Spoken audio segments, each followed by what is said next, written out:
morning, everyone. Today we're going to discuss a topic that often confuses English learners: how to use modal verbs to talk about past situations. Modal verbs don't work like regular verbs when it comes to tense. Their main function is to express mood, things like certainty, possibility, ability, permission, or obligation, rather than time. But, Professor, I remember that modal verbs are classified into two main categories, right? Deontic modals, related to duty, necessity, or permission. Epistemic modals, related to belief or degrees of certainty. Didn't we learn all of this in the previous lecture titled How Modal Verbs Are Ranked Based on Deontic and Epistemic Meanings? Yes, exactly. We did cover that. But we didn't have the chance to discuss how modal verbs can also talk about past situations, like certainty, possibility, ability, permission, or obligation in the past. That's what we'll focus on today. Okay, so to talk about past modal situations, shouldn't we just use past modal forms like would, should, could, might? Aren't these simply the past tense of modal verbs? For example, could is always the past of can, and would is always the past of will. Are you tired of grammar rules that just don't make sense? Ever wonder why native speakers break some rules but never struggle with others? Welcome to Dr. Nanhi Burns' English grammar course, designed by someone who understands your struggle because she lived it. Unlike most courses written by native speakers, this program was created by a non-native who mastered English so well she writes like an American academic. Her mission? To make grammar logical, clear, and actually learnable. You'll finally understand tricky questions like, why is I like chicken and fish correct, but I like dog and horse sounds wrong? This course doesn't just list rules, it explains the why behind them. You'll learn through syntax and semantics, making grammar not only memorable, but meaningful. So if you're ready to write and speak with confidence at a college level and beyond, join Dr. Nanhi Burns' English grammar course today. Because mastering English isn't about memorizing rules, it's about understanding them. Okay, so to talk about past modal situations, shouldn't we just use past modal forms like would, should, could, might? Aren't these simply the past tense of modal verbs? That's a very common belief, but it's not entirely correct. Let's clear up that misconception. Modal verbs don't really have a full tense system like normal verbs. Yes, some forms like could and would are historically derived from past forms, but in modern English, past modal forms can refer to past, present, or future situations, depending on context. For instance, could can mean past ability. When I was young, I could swim very fast. Present, polite possibility. Could you help me with this problem? So these forms don't always indicate the past. Sometimes they're used for present or future situations, often to sound polite, tentative, or hypothetical.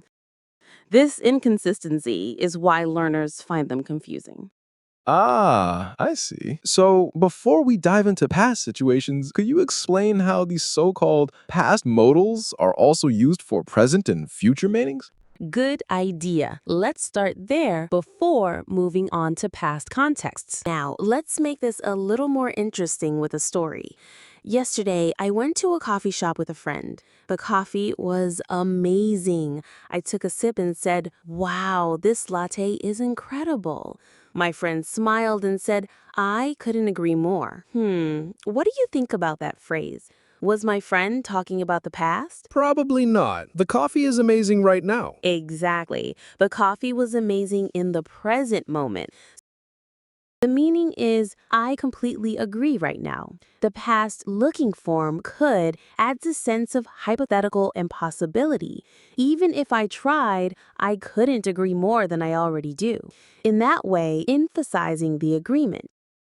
So, if I said I can't agree more, would that work? Great question.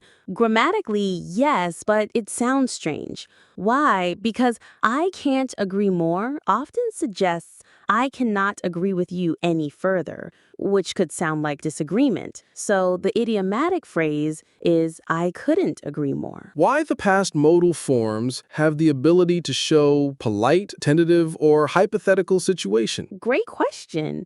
The reason goes back to the concept of remoteness, inherited from the old subjunctive system.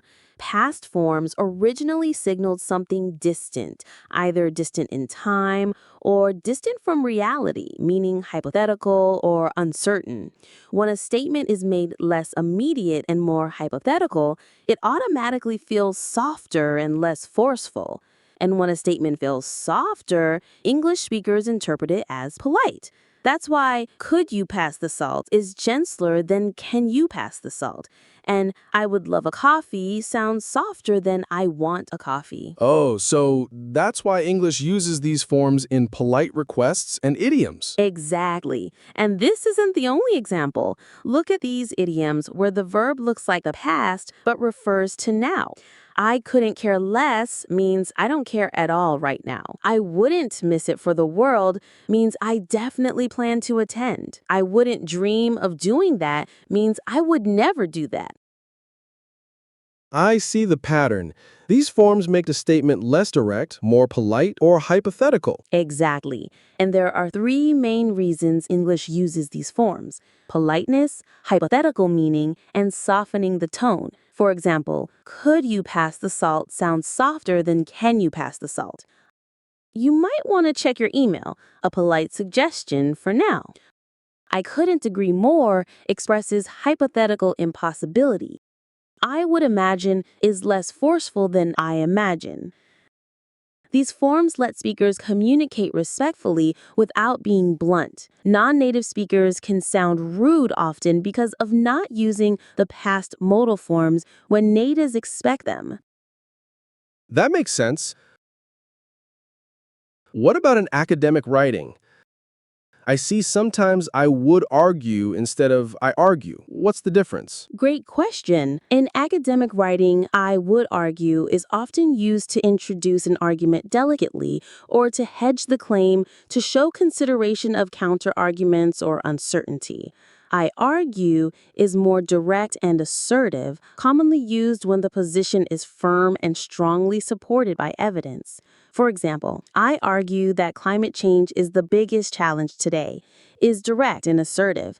I would argue that climate change is the biggest challenge today, is softer, more tentative, and invites discussion. So the takeaway is this. Past modal forms like could, would, might, and should are often used in present or future context for politeness, tentativeness, hypothetical reasoning, or emphasis. Many idioms rely on these forms, so it's important to learn them as fixed expressions. Okay, now that we've cleared up how we can use past modal verbs to talk about present situations, let's move on to using modal verbs for past situations. Do you mean using past modals to actually describe something that happened before? Exactly. Past modals like could, would, might, and should can describe abilities, habits, possibilities, obligations, or deductions in the past. Grammatically, there are two main patterns, two situations really. One is for actual past situations, and the other is for past situations that relate to the speaker's attitude or speculation. Let's start with the first one, past modal plus bare infinitive. This is used to talk about past ability or habit. This use is mostly limited to could and would. For example, when I was a child, I could swim very fast. So here, could really means ability in the past. Correct. Could is the past form of can, and it describes past ability. Another example. When we were in college, we would meet every Friday for study sessions. So would is like a past habit. Exactly. Would often shows repeated or habitual actions in the past. Its use is very similar to used to. For instance, when I was young, I used to run 5 miles every day. You could also say, when I was young, I would run 5 miles every day, and it works the same way. Notice that in these cases, could and would don't express politeness or hypothetical meaning. They're purely factual about the past, abilities, and habits, something many of you may already be familiar with. All right, now let's talk about another very important function of past modal verbs, talking about past possibilities or obligations. You mean we can use past modals to express past epistemic or deontic meanings? Exactly. But to do that, we need a special structure. Past modal plus have plus past participle. So adding have plus past participle moves the meaning fully into the past? Correct. For example, could have, would have, might have, should have, all of these indicate past situations, not present or future. This structure allows us to express several different things. Past possibility, speculation about what might have happened, regret or missed obligation, things that should have happened but didn't, logical deductions about the past, what we conclude based on evidence. Can we look at some examples? Sure. Let's look at a few sentences together. He could have been rich. You might have seen the movie. It would have happened. You should have called me yesterday. Now, at first glance, all of these sentences look similar. They all use modal verbs with the perfect form. But here's the interesting part. The meanings are very different.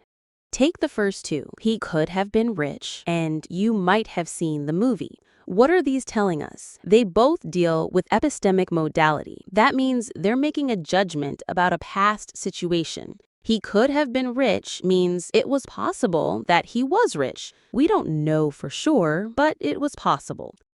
Similarly, you might have seen the movie means the same thing. It's possible you saw the movie, but we're not certain. So these are about possibility in the past. Uncertain, but possible. But not always unknown. Now consider this sentence. You should have called me yesterday. Here, should have plus past participle expresses missed obligation or regret. The speaker is implying that the action did not happen and it was a mistake. Now look at the third one. It would have happened. This one is different. When we say would have plus past participle, we're talking about something opposite to reality, what we call a counterfactual situation. So it would have happened means it did not happen. We use this form for events that never occurred but could have under different conditions. It's like saying, if something had been different, then this would have happened. This is connected to the subjunctive mood, which we'll go into later when we cover verb moods in detail. Now here's a tricky point. Sometimes the meaning isn't clear. Is it epistemic or deontic? For example, take this sentence. You must have seen a doctor. If the person is healthy now, this likely means you probably did see a doctor. That's epistemic.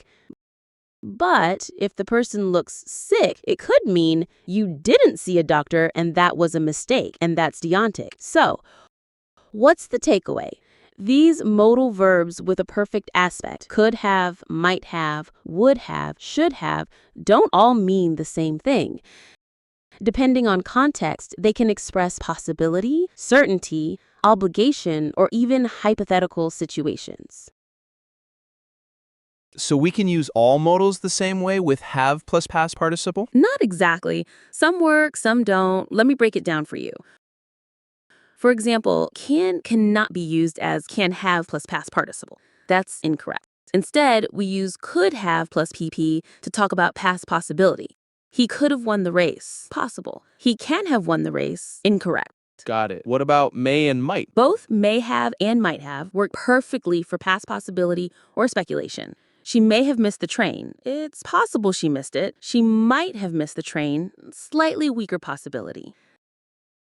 Must have plus past participle, strong deduction. I'm confident it happened this way. And will and shall? These behave differently. Will and shall don't form past references with have plus PP. They're used for the future perfect to mean some future event happening another future event, like I will have finished the essay by tomorrow. For past hypothetical situations, we use would have plus PP. In standard English grammar, when talking about past possibility or impossibility, it's best to use a past modal, could, might, should, would, and may, must have plus past participle.